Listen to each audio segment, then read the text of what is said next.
ફાવે.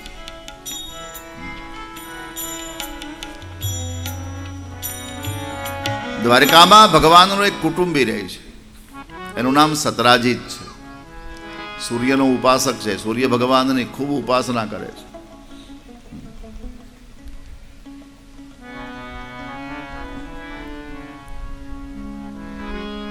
ભક્તસ્ય પરમ સખા.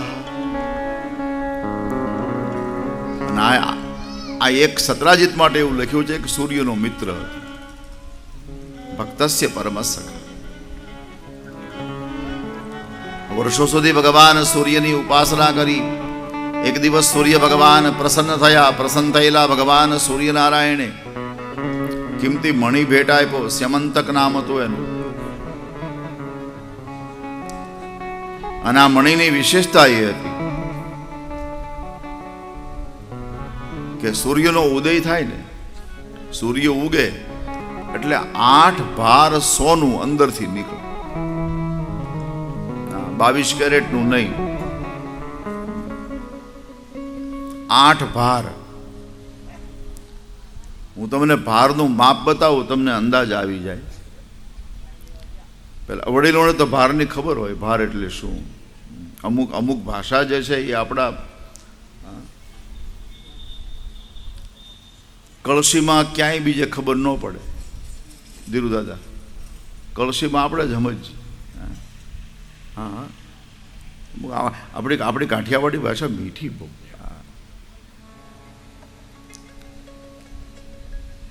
દોરડામાં બધા સમજે, દોરડું આપણે કઈ બધા સમજે, પણ નાડું ને રાંઢવું એમાં ફરક શું એ આપણને ખબર પડે. હા, પથરણામાં બધા સમજે, પથરણામાં, પણ ચોફાળ ને બુંગણ એમાં ફરક શું એ આપણને ખબર પડે. હા, એના એમ અલગ અલગ નામ છે ને. હા, નેત્રું કયો એટલે એ તમને ખ્યાલ આવી જ જાય કે નેત્રું એટલે કેટલું લાંબુ હોય. વસોયું કયો એટલે ખ્યાલ આવી જાય. રાહ કયો એટલે ખ્યાલ આવી જાય. લ્યો, હા, પછી રાહમાં આપણે પૂછવું ન પડે કે કેટલા ફૂટની હોય, આપણે ન પૂછવું પડે.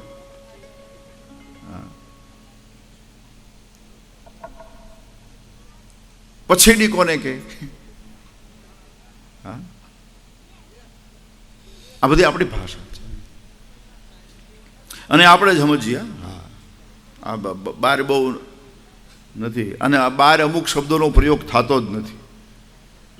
બાર એટલે આપણા સૌરાષ્ટ્રની બહાર, હા, ગુજરાતની બહાર. હા, દાખલા તરીકે હું જ્યાં રહું છું ધરમપુરમાં, એ અમુક કાઠિયાવાડી શબ્દો લોકો ન સમજાય. લ્યો, હા, આપણા જે તળપદી શબ્દો છે ન સમજાય. હા, ત્યાં હું આમ બીજી રીતે વર્ણન કરવું પડે. ખાટલાની ઈહ, હવે એમાં અમેરિકાવાળા શું સમજે મને કયો? લ્યો, હા, ઢીસણિયામાં કોણ સમજે? ઈહ, હા, આપણી ભાષા છે.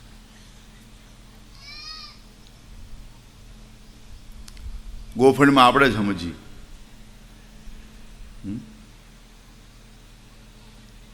જોતરને સિક્યુમાં આપણે સમજીએ.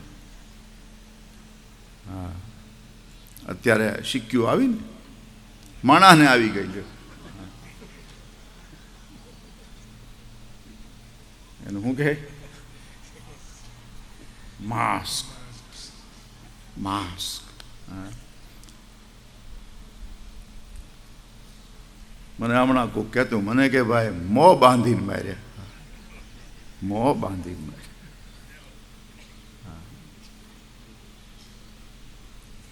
પણ હું તો તમને હસવા માટે કહું છું, બાકી આ જરૂરી છે અત્યારે. હા, એ તો આપણા પર ભગવાનની કૃપા જ. બાકી શહેરમાં જો એટલું માણસ ભેગું કરવું હોય તો અત્યારે મુશ્કેલી છે બાપા. હા, એ તો મુહૂર્ત લેવાઈ ગયું આપણાથી. આ મહિનો મોડું કર્યું હોત તો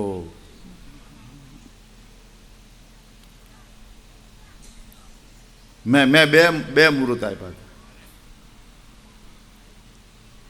એક ફાગણ સુદ એકમ અને એક ચૈત્ર સુદ એકમ. સાવ નવી રે. હા, નકર 2-3 મુહૂર્ત કોઈ ન આપીએ કે આ તમે તારે 2-3 મુહૂર્ત લઈ જાઓ, તમને જે પસંદ હોય અમને કયો. એ અત્યારે આ છે. હા, એ આ જાજલા પરિવાર. પણ બીજે દિવસે જ મને જેણે પણ નિર્ણય કર્યો એને પ્રણામ કરું છું. એક વાત તો મને ત્યાં બધાએ કરી હતી કુમળમાં કે બાપુ એક વાત તમને કરીએ, અમારે મોડું નથી કરવું, જેમ બને એમ જલ્દી આ વાત તો હતી. અને પ્રભુએ કેવો નિર્ણય કરાયો આપણી પાસે. હા, કે આપણે ચૈતન્ય કર્યું થાત જ કાંઈ ચિંતા જેવું કાંઈ, પણ છતાં વાતાવરણ તમે જુઓ, ક્યારે સરકાર કયો નિર્ણય કરે કાંઈ નક્કી તો નથી જ. હવે પછીની મારી જે કથાઓને હા પાડી છે એમાં ભરોસાપૂર્વક નથી કહી શકાતું તમે કથા સાંભળવા આવજો.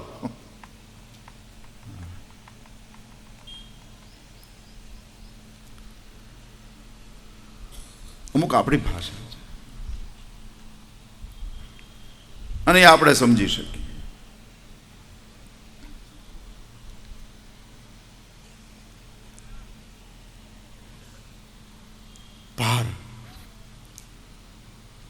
ભારનું જો આપણે માપ કરવું હોય ને તો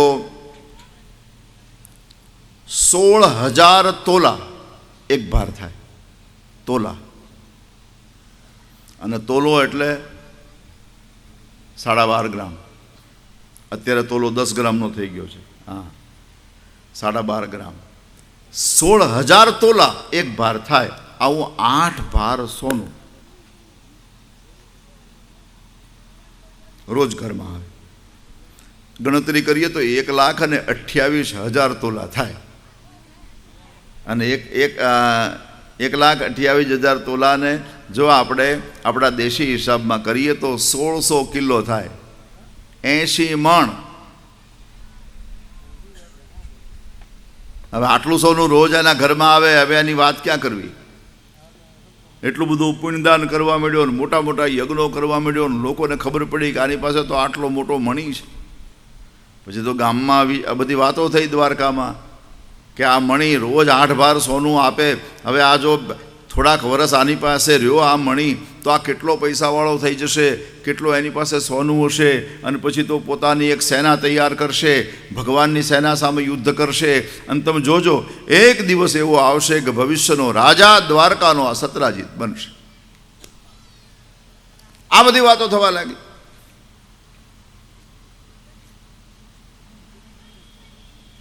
ભગવાનને એમ થયું કે ભાઈ આ વાતો જે થાય એ સારું નહીં. એટલે ભગવાને શું કર્યું? 2-5 વડીલ વૃદ્ધોને સાથે લઈ મણી માંગવા ગયા કે ભાઈ અમે સાંભળ્યું તારી પાસે આટલો કિંમતી મણી. બોલે હા, અમને આપી દે.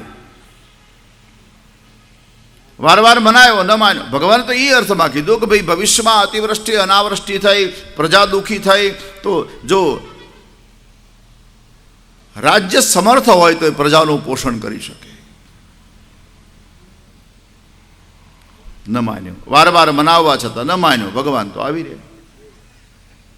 પણ ત્યારબાદ થોડા દિવસે આટલો કિંમતી મણી કંઠમાં બાંધી અને શિકાર કરવા ગયો અને એમાં સિંહ સાથે એનું યુદ્ધ થયું. સિંહે પ્રસન્નને મારી નાખ્યું.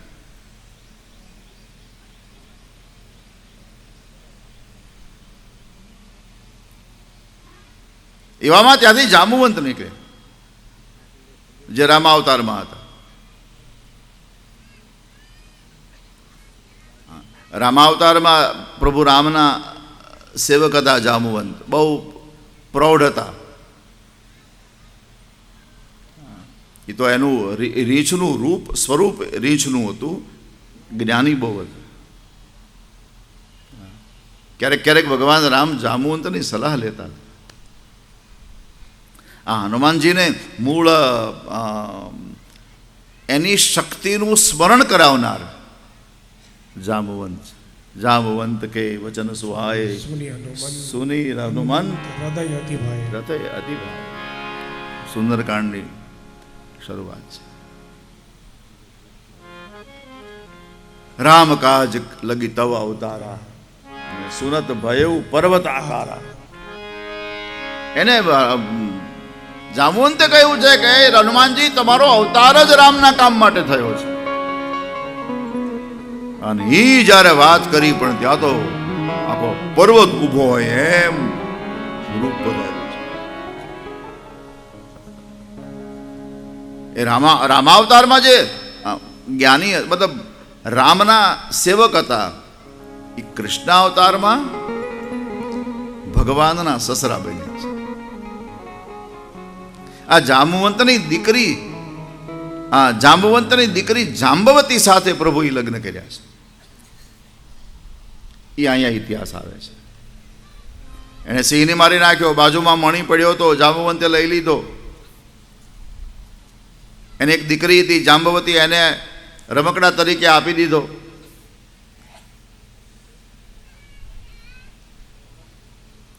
આક્ષેપ ભગવાન ઉપર આવ્યો. સતરાજીતે જાહેરાત કરી કે કૃષ્ણ મણી માગવા આવ્યા હતા અને મેં આપ્યો નહીં એટલે મારા ભાઈને મરાવી નાખ્યો અને કૃષ્ણ મારો મણી ચોરી ગયા છે. ભગવાને વારવાર પ્રયાસ કર્યો સત્ય, પણ હવે કોઈ માન્યું નહીં. અને આખી દ્વારકા ભગવાનના વિરોધમાં થઈ ગઈ. લ્યો હવે દ્વારકાની ક્યાં વાત કરો. બલરામજીએ પૂછ્યું કૃષ્ણ મણી લીધો છે? કૃષ્ણ કે મોટા ભાઈ તમે કહો છો.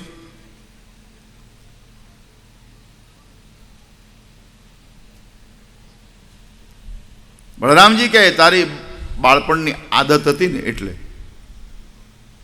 કૃષ્ણે કીધું મોટા ભાઈ બાળપણમાં અમે માખણ ચોર્યા, કોઈના મણી ચોર્યા હતા? આનો સીધો સાદો અર્થ નીકળે સમાજનો શું ભરોસો.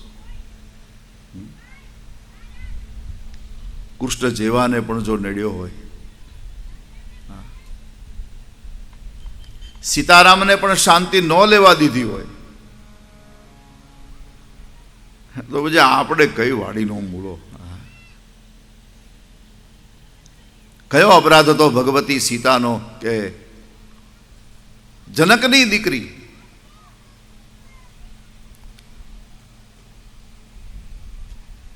દશરથનો દરબાર ઇન્દ્ર પણ આશા કરે.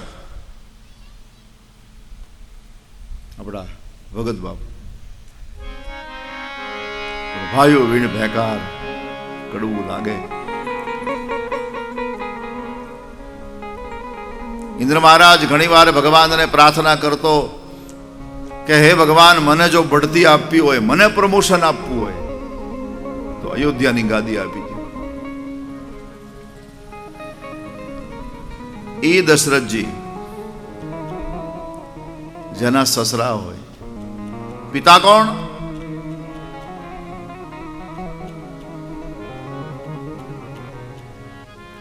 જનક મહારાજ. પિતા જનક ભૂપાલ મની,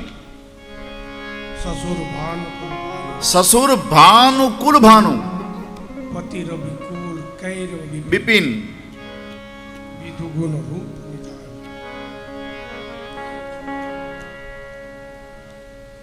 મહિપતિ જનક મહારાજ જેના પિતા હોય, અને ભાનુકુલ ભાનુ સૂર્યવંશના સૂર્ય દશરથજી, ભાનુકુલ ભાનુ. અને પતિ કોણ? સાક્ષાત બ્રહ્મ ભગવાન. પતિ ભગવાન, સસરા દશરથજી, પિતા જનક મહારાજ. આ ત્રણ સાગર વચ્ચેની એક દીકરી. એનો પહેલો પ્રસવ આ જગતે જંગલમાં કરાયો છે. એક અંધ ઋષિ હારે હોય. સમાજની બહુ વાતો કરવા, સમાજ એટલે હું વિશ્વ સમાજની વાત કરું. સમાજ એટલે કોઈ વ્યક્તિગત સમાજની વાત નથી. એક સારો, બે સારા, બે પાંચ સારા, પણ જ્યારે દરિયો ભેગો થાય ને એને તરવો બહુ કઠિન. ભગત બાપુ કહેતા કે આ લોકના સાગરમાં અહીં કોઈ નાવથી તરશો નહીં. દુનિયા તણા દો રંગના ધોખા કદી ધરશો નહીં. જગદંબ માતા જાનકી ધિક્કારથી ધોબી તણા. એ રામની મહારાણીએ જંગલ વિશે પુત્રો જણ્યા. આ લોકના સાગરમાં અહીં કોઈ નાવથી તરશો નહીં. ગોકુળ તજી મથુરા તજી સાગર કિનારે જઈ વસ્યા.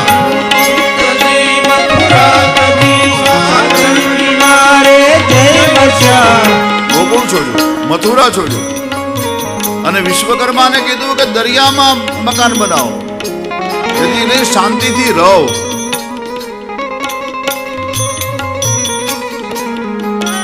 તોય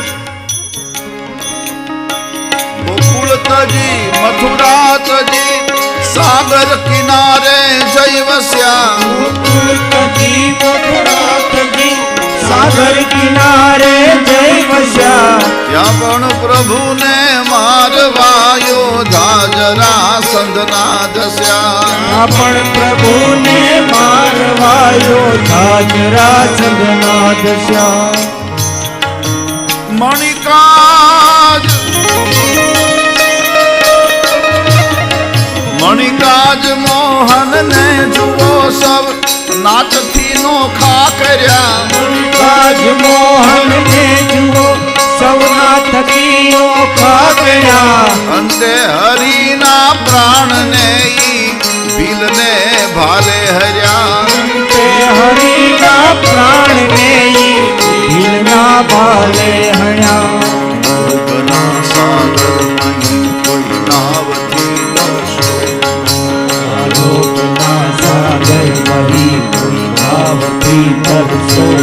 લોક સાગરને નથી કરી શકાય. મોટા મોટા દરિયા તરી શકાણા, પણ લોક સાગર નહીં. એટલે સમાજની કોઈ સમસ્યા આવે તો ચલિત ન થવું, વિચલિત ન થવું. દુનિયા છે, દુનિયા દોરંગી, ફાવે એમ બોલે, વિચલિત ન થવું. આપણા કર્તવ્યને આપણે ચૂકવું નહીં. બાકી દુનિયા તો બોલ્યા કરવા.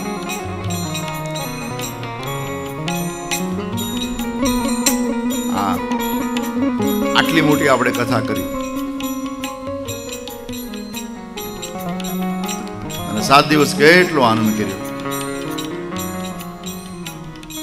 અને આ કઈ કહેવાની વાત નથી, લોકોએ અનુભવ્યું છે. અને કઈ શબ્દમાં ઉતારાય નહીં કે કેટલો આનંદ. સૌનો માયલો જાણે છે કેટલો આનંદ કર્યો છે. પણ છતાં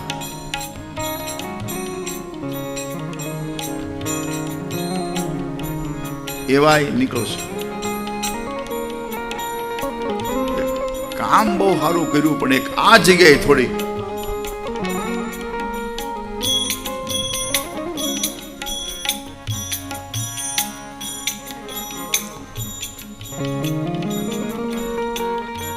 ભગવદ્ ગીતામાં કૃષ્ણએ અર્જુનને કીધું કે વખાણ કરનારને જેટલું સન્માન આપો એટલું જ સન્માન ટીકા કરનારને આપો.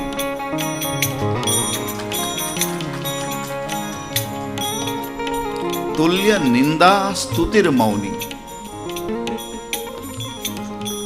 કૃષ્ણનો 12મા અધ્યાયમાં તુલ્ય નિંદા સ્તુતિર મૌની સંતુષ્ટો યેન કેનચિત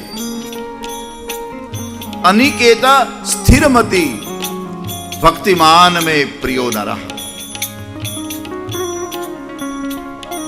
નિંદાને અને સ્તુતિને સમાન ગણો.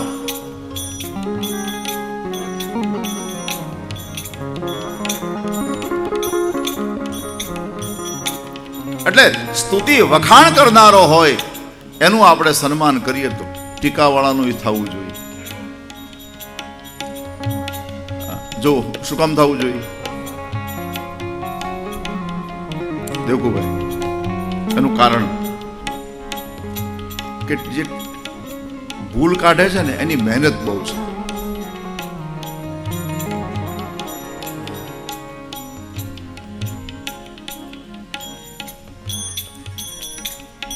ભવતુભાઈ એ હાથની એની મહેનત કેટલી